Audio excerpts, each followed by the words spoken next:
Time and time again, I see shops selling their full suspension kits to someone who is barely getting into the sport, and in my eyes, that is simply overkill. Let's chat.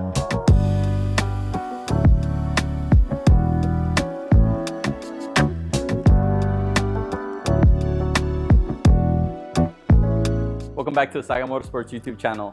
Today's topic of discussion came to be as I have had many people reach out to me regarding what parts they need to get their car ready for the track. Some people simply want to know what basic components they need, if any, to make their car adjustable, safe, and ready for the track.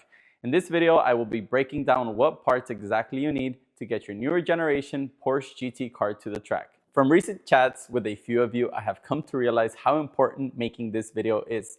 You all have been generous enough to share different shop invoices with me, and this made me realize that some shops are tied to the products they produce themselves. In my opinion, when I am prepping a car for the track, my goal is to keep as many OEM parts as possible and only upgrade components that need to be upgraded. A few reasons to replace a component would be if it adds adjustability to the car, makes it safe, and or solves a problem.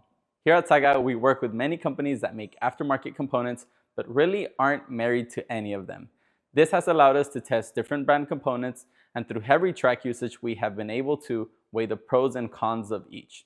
In today's aftermarket, there are many manufacturers producing high-quality products, and the three companies who primarily stick out are Dundon, Emotion, and Tarot Engineering. Sponsor us. So before I tell you what exact parts your car needs, I think we should step back a little.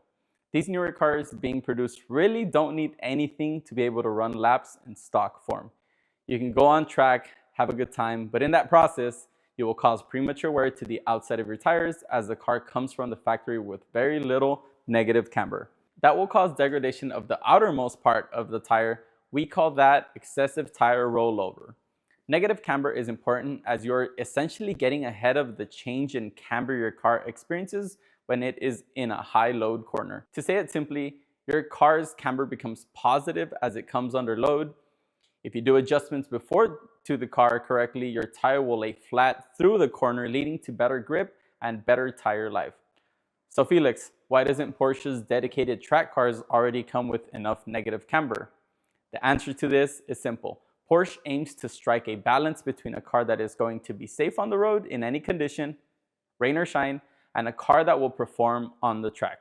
I have seen people with very little experience and a stock car have tires last less than someone lapping a few seconds faster per lap in the same car with the same tires, but simply more camber.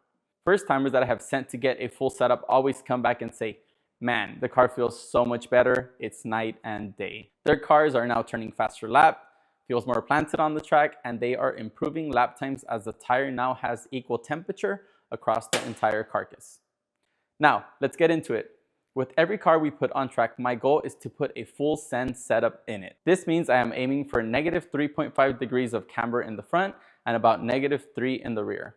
I would recommend you stay with OEM tow numbers until you have enough seat time to learn what attitude you want out of the car. Tire dependent, sometimes the car seems to want more negative camber, but any additional negative camber I feel comes at a slight loss in braking performance since the tire is so laid over. Please be realistic on how this car will suit your lifestyle, as driving around in a full kill setup can do exactly that if you encounter rain. This setup in normal driving will 1000% also cause premature wear on the inside third of your tire. To be honest, when I do short drives around town, these cars do feel pretty sketch and darty on the wheel. You've driven our cars on the street. When they grab like a little groove, they kind of just start following that groove. If you do more than drive it short distances to and from the track, you should probably consider pulling half to 1 degree out of the car.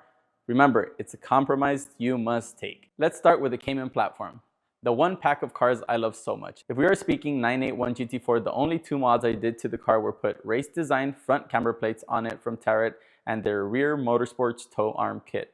The front camber plate is necessary to get us above 2.8 degrees of negative camber in the front, and the rear of the car can get to negative 3 degrees, but when you do that, the tow arm goes out of range, therefore needing a adjustable arm. This is a OEM rear tow arm. As you can see, it has no adjustment in the middle. The only adjustment you're gonna have is with this inner eccentric. As soon as you add a lot of camber to the car, this will not be allowed to adjust far enough out, right? So what we do is we replace it with this other part here that has a lot of adjustability. I think there's still probably like an inch of thread on each side. So this can go out and this can also go in a lot. Besides that, it has spherical bushings on the ends. So the car should feel more direct. The OEM arm has this ball joint style, and this ball joint style will have some flex in it. Now, I'm gonna go to the front camber plates. This is a OEM front camber plate. Porsche does produce a Motorsports camber plate that has this center hole offset. And those are the ones that I would recommend you guys use if possible. For some point in time, we could not even find them. So I just ended up using the Tarot camber plates. The one thing I love about the Tarot camber plates, unlike the Dundon ones, is that they keep like the OEM height, so you don't have to be dealing with ride height changes in the car. The next car is the 718 GT4. This car needs the same mods as the previous generation GT4, but you need to include a tension arm to the package. The OEM tension arm for these new generation cars has a teardrop design, and we have seen some fail after hardcore track usage. Check this picture out. To solve this tension arm, you can buy a 981 Porsche tension arm or purchase one from Tarot, Dundon, or Emotion Engineering. Emotion and Dundon are OEM-like parts that are adjustable, so you will be able to clip on your factory cooling duct. Else, zip ties will do. This will also allow you to get your caster in place in case you want to fit more rubber in that wheel well. This is a 718 GT4 RS arm. This is exactly what I was talking about. See how it has this teardrop shape? The 981 generation was basically straight through, so it was a little bit stronger. Now, this arm is still run in GT4 RS Club Sports, GT4 Club Sports, and they see a lot of failures, but they keep on running them. Kind of don't know why they keep on running them. Jorge must have already included that other picture of where they crack. I have a few pictures laying around. And just so we're on the same page, this is kind of the difference between both arms, right? So you see how that teardrop can induce a stress point. I mean, not only is it have that teardrop shape, the new arms, so I have this one's Emotion here on my left hand arm. It's a little bit beefier, and what I was also saying, unlike the stock arm, this one's actually adjustable, so you're able to split these two bolts here and install more shims to make it longer, and then remove shims to make it shorter. So that keeps your caster in check and keeps the caster happy, keeps the wheel happy in the center of the wheel arch. To conclude the Caymans is the GT4 RS.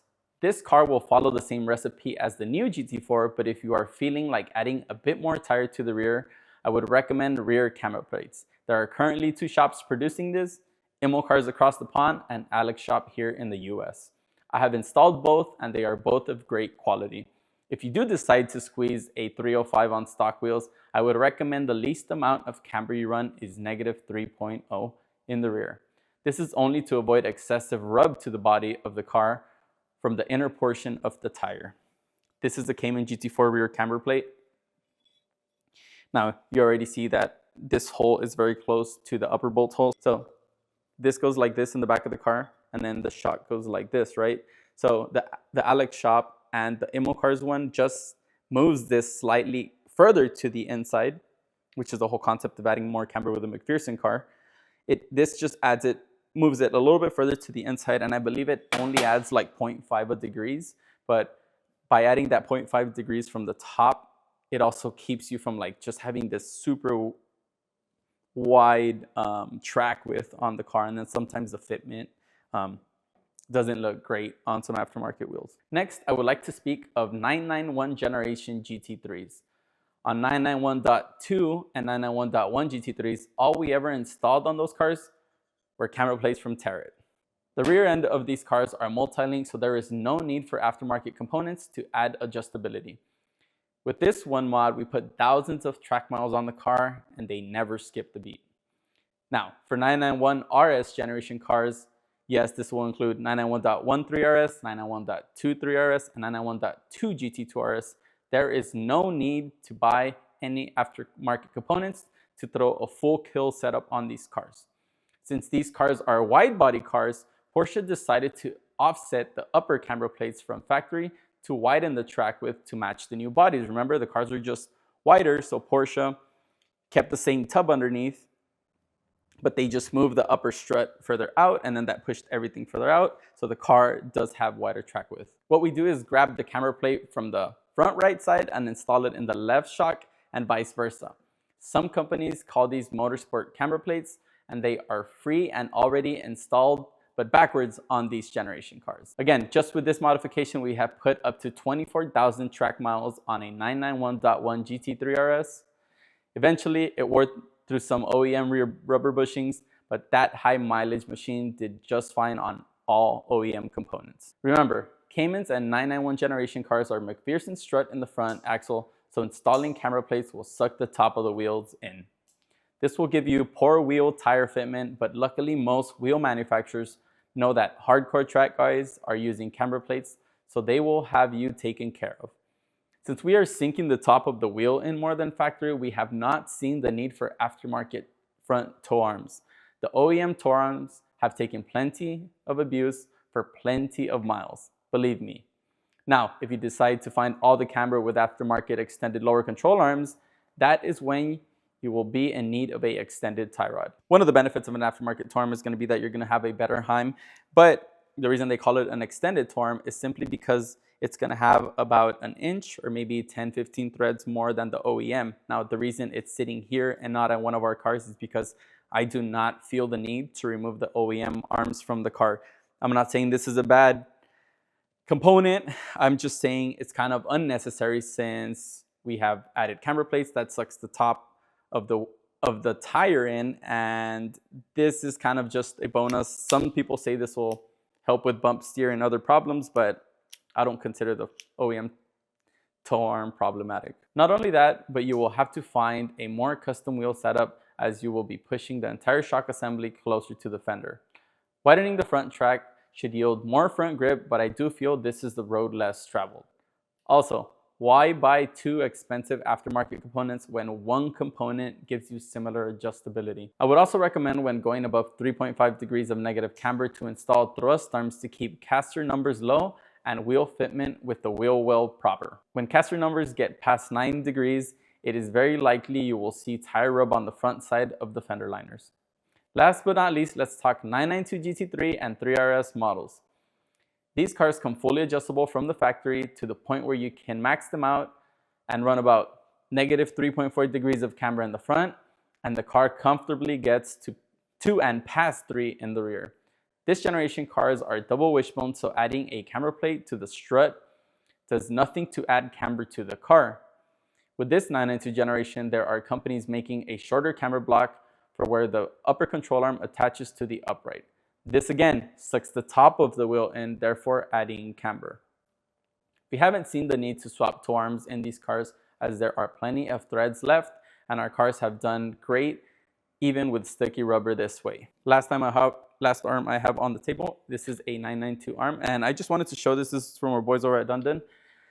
Super cool arm. They actually included the aero component that the 992 GT3 RSs have, because the 992 GT3 RSs actually make downforce with the components. So Dundon made this cool arm. We haven't thrown it on the car as, again, the OEM arm works, but this would make the front wheel position in the wheel well just a little bit happier. So I just wanted to show you guys this super rad component. I want y'all to realize that as we move to newer or RS generation cars, Porsche usually adds more motorsports parts. The 4RS and 3RS, unlike their brothers, will have spherical bearings from the factory, so there is really no need for a slew of upgraded parts. Now, if you are one of those that wants to either keep your OEM parts fresh or are looking for a bit more performance and likes to go full kill, visit the links in the description to the manufacturers we recommended and have used. The reason RS variants come with bearings versus rubber bushings is this will make for a more direct car. Getting rid of rubber in the suspension components will remove all of the flex out of the chassis and allow the suspension to travel and move more freely.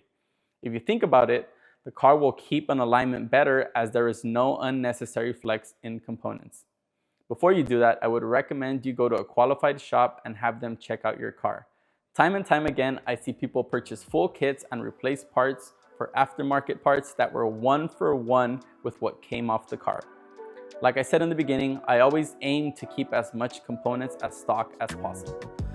As you can see, there is a lot more that goes into prepping cars for the track. Thank you guys for watching, and remember to subscribe below and hit that like button as it helps us a ton. This will help us get our videos to a lot of newcomers into motorsports. See y'all in the next one.